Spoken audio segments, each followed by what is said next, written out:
Hey guys, today I will tell you about the second season of the fantasy drama from 2020, Warrior Nuns, based on the series of comics of the same name by artist and writer Ben Dunn. Is this our thing now? While swimming in the pool, Ava recalls what has happened to her since she went from being a paralyzed simpleton to a warrior nun wielding a mystical halo. The girl's musings are interrupted by a phone signal reminding her of your duty. Once a member of the Order of the Cruciform Sword, she's now in a hurry for her regular job at the cafe. Arriving for her shift, Ava listens to customers talk about the explosion at the Vatican, and rumors that it was Angel Adriel himself who broke out of the basement proclaiming himself a mission. Miguel intervenes in the company's conversation, mocking the legends about angels and miraculous cure of the infected, calling Adriel an imposter. Left alone with Ava, Miguel tries to get her opinion, but the girl says she doesn't think about the subject at all, fearing that she might expose herself. A colleague asks Ava to go upstairs to her boss's office, and Beatrice also asks her friend to talk less to visitors about legends so as not to draw suspicion to herself. On her way home in the evening, Ava can't get away from the prophet fanatics handing out religious leaflets. One of them annoys the girl so much that she uses her power and pushes him aside. Meanwhile, in the monastery in Spain, having finished watching videos on social media with her friends, Camilla goes down to see Mother Superior. The woman instructs the girl to go to London. According to the order, one of the ministers is possessed by a demonic ghost. The girl agrees without any complaints, but Mother Superior sees that something is bothering her. Camilla confesses that there is no way she can come to terms with Mary's disappearance. Portugal. Drunken Father Vincent always walks looking over his shoulder, and it turns out that that's for a good reason. Out of nowhere, he is attacked by Lilith, and the old man can only save his life by telling her that Mary is alive. The Bishop of the Vatican agrees to an audience with nun Yasmin Monet. The girl says that she's preparing an article about the lost Christian artifacts, but she immediately directs the conversation to rumors about Adriel and the attack on the Vatican. This changes the bishop's mood, but the nun keeps pushing, claiming that she has learned about a certain female order in the course of her investigation. To avoid spilling the beans, the priest ends the meeting, but Yasmin isn't upset. She has managed to hack into the network. Jillian sits by the archway, which has finally begun to come to life. But the field still hasn't stabilized, and the girl can't get through the portal. Any attempt to use the portal ends up leaving burn marks on her hands. Christian is thrilled by her colleague's discoveries, but he guesses that she's only driven by a desire to find her son Michael, who has disappeared into another world. Christian asks Jillian to sign the renovation documents for the building he bought for the company, Arctech. After looking at the documents, the woman begins to doubt their contents, but deciding not to offend her friend with mistrust, she signs them. Ava continues her training by running over water, but at one point her strength leaves her and she falls. The girl admits to Beatrice that she's tired of sitting around, while Adriel gains strength. However, her older friend reminds her that they have an uphill battle ahead of them. Christian arrives at the Vatican and declares that Jillian has given him full control of Arctech. He wants to merge the company with the church on condition that the bishop accepts the appearance of a new prophet, Adriel. The bishop realizes that the impostor has fooled yet another fanatic. Miguel comes back to the bar and confesses to the girl that he volunteers in the community of Samaritans fighting Adriel, and they need the people like Ava. Mother Superior Susanna calls the bishop and asks the Vatican to intervene. Adriel is gaining strength and he has managed to fool hundreds of Catholics already. The priest believes that it is too early to sound the alarm. First, he should make a statement that Adriel is an imposter, and if that doesn't work, call on the Order of the Cruciform Sword for help. This conversation is overheard by Yasmin. She has just received a confirmation of her hunch. Vincent arrives at his residence and escorts Lilith inside, telling the guards that she's his friend. Ava convinces Beatrice to have some fun and have a couple of shots. The girls are having carefree fun. Meanwhile, at the Italian convent, on her way to dinner, Mother Superior sees a gruesome picture. The bodies of the nuns in crimson puddles lie in the parish yard. At night, the nuns return home from the bar, and Ava notices Miguel, who is acting strangely. She decides to follow him and witnesses the guy getting beaten up by a crowd of fanatic hooligans. Ava helps her friend, and they are joined by Beatrice, who didn't really like the suspicious guy before. The young people tell her about the Samaritans, and the nun decides to accept Miguel's help in their fight against Adriel. Meanwhile, Mother Superior tries to warn the other monasteries where members of the order are based. However, the light bulbs on the map go out one by one, which means the warrior nuns are either destroyed or they leave their outposts. The company decides to sneak into the headquarters of Adriel followers, the firstborn sons. But seeing that the members of the sect are leaving with some cargo, the friends decide to follow them. Mother Superior orders Camilla to pack their things so they can hide and lay low as soon as possible. But suddenly, the nuns notice that the light on the map has not gone out on the Madrid cell, which means there are still living members of the order out there. Father Vincent leads Lilith into the prison, promising that Mary is sitting in one of the cells. But as soon as the witch comes inside, the priest locks the door behind her. On the other side, dozens of warriors come out at the girl, but Lilith easily dispatches them. The company watches as fanatics stack a prayer circle with a cross in the field and begin to pray. At this point, Ava's attention is attracted by a strange sound, and turning around, the girl sees a cloud of locusts rushing at them. On their way back, the friends try to explain what they have seen, and seeing how the girls are calm about everything, Miguel suspects something is wrong. Ava has to confess that they are the nuns of the order, but he takes it as a joke. Left alone, the girls decide that everything that is happening is a biblical execution reproduced by Adriel. Mother Superior and Camilla fly to Madrid and look for the headquarters of the order, which is housed in a flower store. From the scattered flowers, it is clear that something terrible has happened here as well. Yasmin confesses that she summoned Mother Superior to show her the bodies of the dead sisters. The nuns try to find out how Yasmin knew about them, but she says she can only reveal the truth to the warrior nun. Miguel comes to Ava's work and invites her to interrogate one of the firstborns they took. To sneak away, the girl cuts her arm, but the wound immediately disappears, much to Miguel's surprise. Beatrice asks her friend to stay out of it. The Samaritans have illegally kidnapped a man, and they shouldn't get involved. But Ava stubbornly does her own thing. Yasmin suggests that the nuns take up residence in her room, but not wanting to risk it, the women choose their own hiding place and put the stranger to sleep so that she won't see the path they take to get there. Meanwhile, Lilith escapes from the prison and arrives at her mother's house. Miguel brings his new friends to the Samaritan headquarters, and when the boys begin interrogating the prisoner, Ava sees the devil in him. Father Vincent arrives at the main square, and seconds later, locusts appear there. The townspeople become scared. Suddenly, Adriel appears and saves the terrified people, thus earning a new addition to the army of fans. Even the priests from the Vatican begin to believe in Adriel's power. The bishop speaks with his subordinates, demanding that the impostor not be glorified. The mother rebukes Lilith for losing the battle for the halo and for failing to live up to her hopes by losing her place in the Order of the Cruciform Sword. Yasmin comes to her senses and tells the nuns that she grew up in a family that helps the Order, and now the girl must find the owner of the halo, Ava, and give her her secret. Looking at Ava, the prisoner recognizes her as the owner of the halo and demands that she return it to its true owner, Adriel. Beatrice knocks the chatty kid out, but he breaks the ropes and frees himself. The demon proves to be very strong, and the warrior nuns cannot defeat him until Ava activates her halo and banishes the entity out of the boy. Beatrice hurries to get her friend out of the way to avoid any more questions. Adriel shows up at the bishop's office and offers to join forces, admitting that the boy is indeed the son of God. But just as the priest refuses and asks the madman to leave, Adriel displays a couple of tricks, demonstrating his power. The prophet leaves, but his offer still stands. Lilith comes to Dr. Jillian for help and asks her to examine the scales that have appeared on her shoulder. While sitting in Dr. Jillian's office, the nun sees an emergency call from the Sisters of the Order, but she refuses to go to Madrid. While packing to escape again, Ava and Beatrice quarrel, but they are interrupted by a signal on her older friend's chest. She tells a student that they have been summoned to Madrid. The second message arrives with news from Lilith that the Order has lost Mary. Vincent shows Adriel the signal and instructs the old man to join the women. Despite the gravity of the situation, Ava is excited about her trip to Madrid.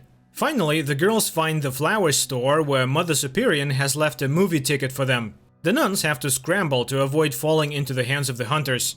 On the street, the girls spot a tail and have to get rid of it, but in an alleyway they are awaited by Vincent, who puts Beatrice to sleep. The priest tries to convince Ava that Adriel is the true prophet, and she should go with him to return the prophet's halo. But the girl takes the fight and manages to defeat the old man. The girls make it to the movie theater, where they finally meet Camilla. The nun takes her friends to the hiding place, the cellar beneath the cinema, where old Mother Superior is already waiting for them. The old woman gets straight to the point. She tells the sisters about the attack on the order and says that the time has come to do her duty. Yasmin comes out to the girls, and when Ava is beside her, the girl's pendant glows blue and she recognizes the warrior nun. Now, Yasmin can reveal the secret of how to defeat Adriel. Jillian offers Lilith to cure the problem with a pass through the archway, but the girl realizes that the doctor needs it in order for her to find his son there. Yasmin tells the girls about a crown of thorns that can defeat the imposter. Meanwhile, traitors begin to appear in the Vatican, among those close to the bishop. As Yasmin continues talking about the crown, she reveals a secret. The thorny garment is not only a means of torture, it also disempowers the likes of Adriel. The only problem is that the wreath was stolen years ago and is now stored in a museum, but Ava doesn't see this as an obstacle and the girls go out on a tour. Disabling the cameras and distracting the guards, the nuns head for the exhibit. However, the only way to know that it's the right wreath is for Eva to touch it. Lilith makes up her mind, and wearing a special suit, she enters the archway, but a second later she is thrown back. She is shocked because she felt that she had been on the other side of the portal for almost 2 hours, and she was clearly not welcome there. The bishop goes down to the prison to visit the traitor and learn from him how Adriel creates the punishments of heaven.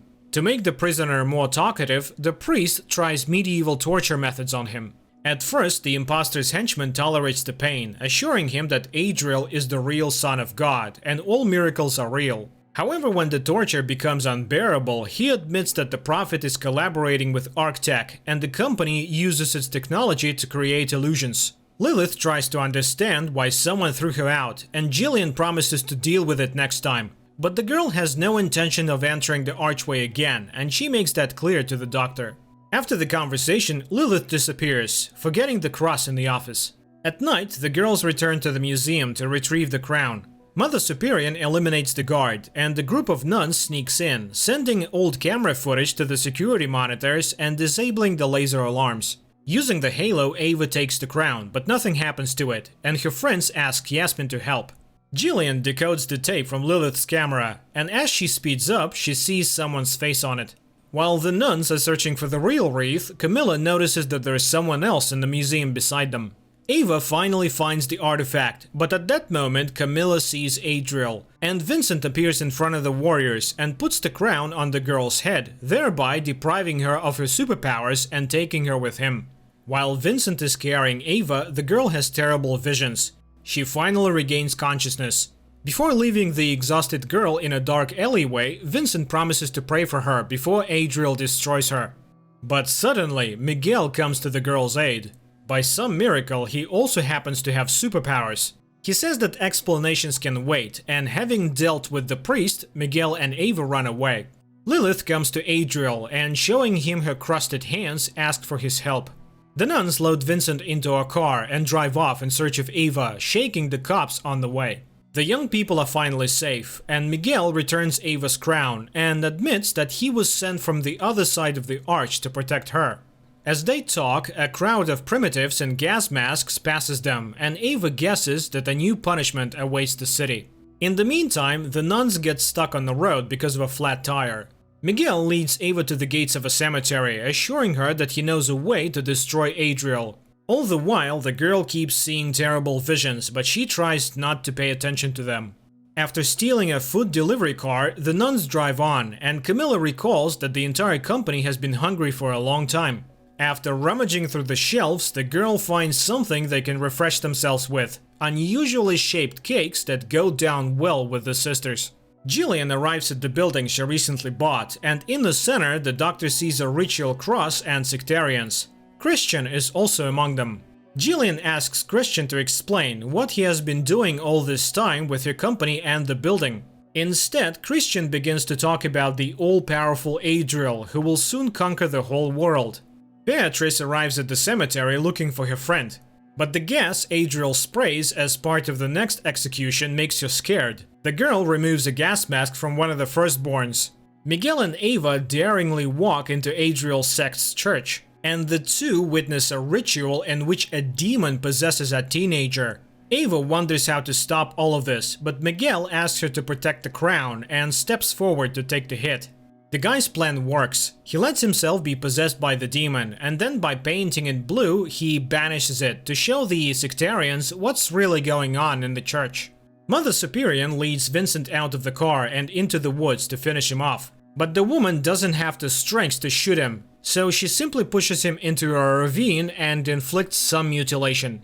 Beatrice arrives at the church just as the commotion begins. Some trying to escape and some trying to expel Miguel, thinking that he's the one who brought the devil. The three of them are trapped, and hugging her friends, Ava activates the halo. Adriel tells Lilith that their destinies are intertwined, and they will conquer the world together. Feeling important for the first time, the girl believes the imposter. Miguel, Ava, and Beatrice manage to escape from the church, but now they risk being caught by the police or other fanatics, so the guy offers a safe haven, his house. Adriel tells Lilith about Ariella, the girl he loved and to whom he gave his halo. The prophet dreamed that together they would create a religion based on truth. Mother Superior also tells the nuns this story. When the angel first came to Earth 1,000 years ago, he created an underground upside-down church. But Ariella prayed for a long time to find the truth, and God answered the girl. He sent her a crown that was to stop the imposter.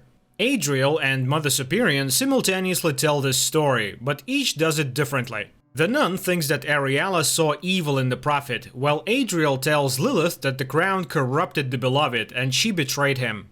Ariella put the crown on the prophet's head, and he was imprisoned in a cave in which he spent 1,000 years, except that the girl paid for it with her own life. And Mother Superior warns Ava that no one has ever managed to defeat Adriel and survive. The company arrives at Jillian's house, from which Lilith's signal was last heard, but the doctor asks the guests to leave.